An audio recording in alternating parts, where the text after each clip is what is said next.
नमस्कार, इझी रेसिपीमध्ये मी वैशाली तुम्हा सर्वांचे स्वागत करत आहे। आज आपण पौष्टिक आणि हेल्दी असे उपवासाचे उकडीचे मोदक बघणार आहोत। हे मोदक एकदम मऊ आणि चवीला छान लागतात। अशा पद्धतीने मोदक तुम्ही जरूर करा आणि कसे वाटले हे कमेंट करून सांगा। साहित्य: वरीचे तांदूळ, गूळ, बदाम, तूप, वेलची आणि नारळ। उपवासासाठी लागणारे वरीचे तांदूळ घेतले आहेत। ते स्वच्छ धुवून घ्यायचे, चांगले चोळून धुवायचे आणि धुवून झाल्यावर एका कपड्यावर पसरून 4 ते 5 तास छान सुके करून घ्यायचे। वरीचे तांदूळ सुकायला जास्त वेळ लागत नाही। आता तांदूळ छान सुकले आहेत। आपण मिक्सरच्या भांड्यामध्ये घालून बारीक करून घ्यायचे।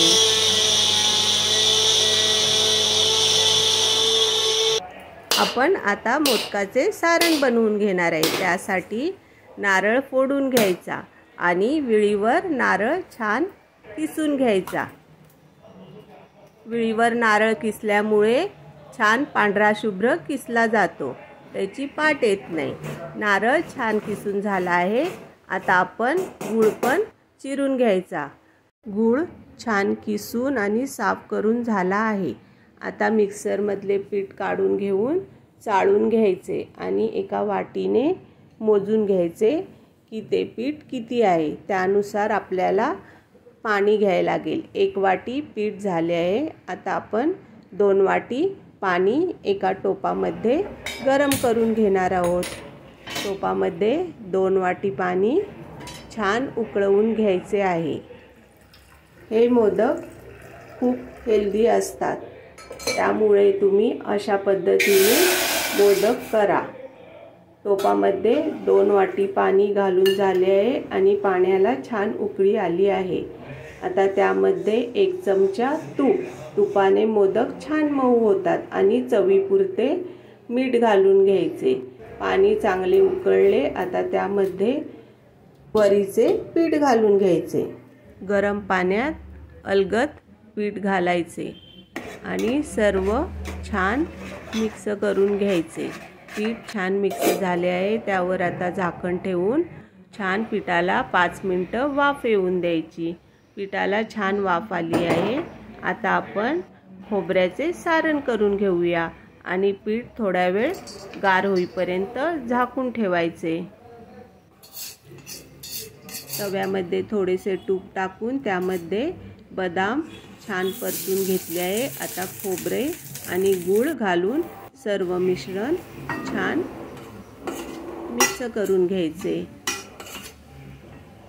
गूळ आणि खोबरे घालून झाले आहे। आता ते चांगले परतून घ्यायचे। परतून झाले आहे आणि मस्त एकजीव झाले आहे। आता त्यामध्ये थोडी वेलची घालून छान पाणी आटेपर्यंत सर्व मिश्रण हलवून घ्यायचे। आता पीठ थोडे कोमट झाले आहे। आता एका भांड्यामध्ये काढून घेऊन पीठ आपण मळून घेणार आहोत। पिठामध्ये थोडेसे पाणी आणि हाताला तूप लावून पीठ चांगले मळून घ्यायचे। मोदकामध्ये पीठ मऊ मळणे हेच महत्त्वाचे आहे। पीठ जर आपले छान मऊ मळले गेले तर आपले मोदक पण मस्त होतात। म्हणून आता पाणी आणि तुपाचा हात लावत आपण पीठ मऊ मळून घेणार आहोत। पीठ आपले छान मऊ मळून झालेले आहे। बघा कसे मऊ मळले गेले आहे। आता आपण मोदक तयार करून घेणार आहोत। आता साचा घेतला आहे। साच्याला आतल्या साईडनी पूर्ण तूप लावून घ्यायचे। सर्व बाजूने तूप लावून घेतले आहे। आता पिठाची अशी गोळी करून घ्यायची आणि साच्यामध्ये मधोमध ठेवून घ्यायची आणि साचा बंद करून घ्यायचा।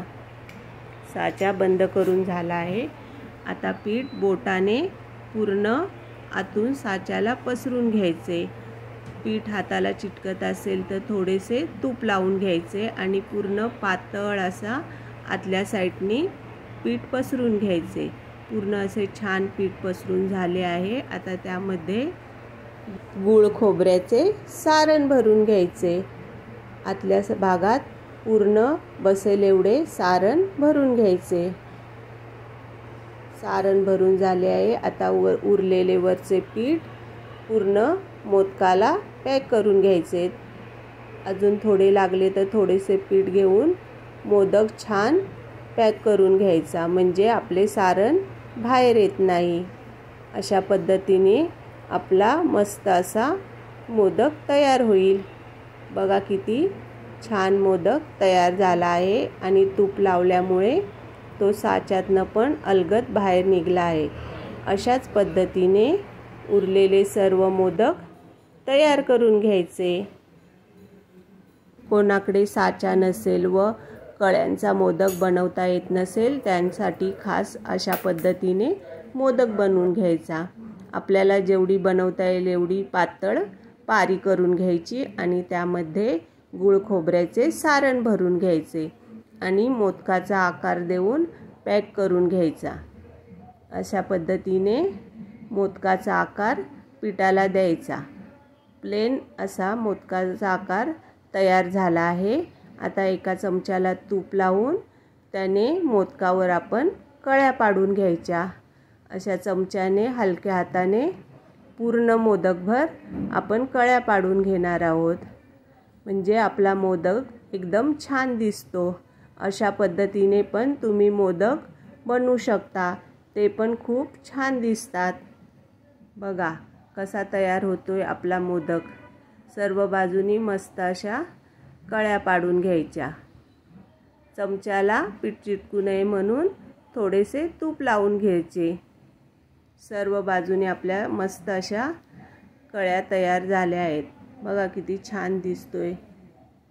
अशा पद्धतीने पण मोदक बनवले तर ते खूप छान दिसतात, आहेत की नाही मस्त। आता आपले हे मोदक तयार झालेत, ते वाफण्यासाठी एका चाळणीमध्ये काढून घ्यायचे आणि चाळण उकळत्या पाण्याच्या टोपावर ठेवून 15 मिनिटं झाकण ठेवून शिजवून घ्यायचे।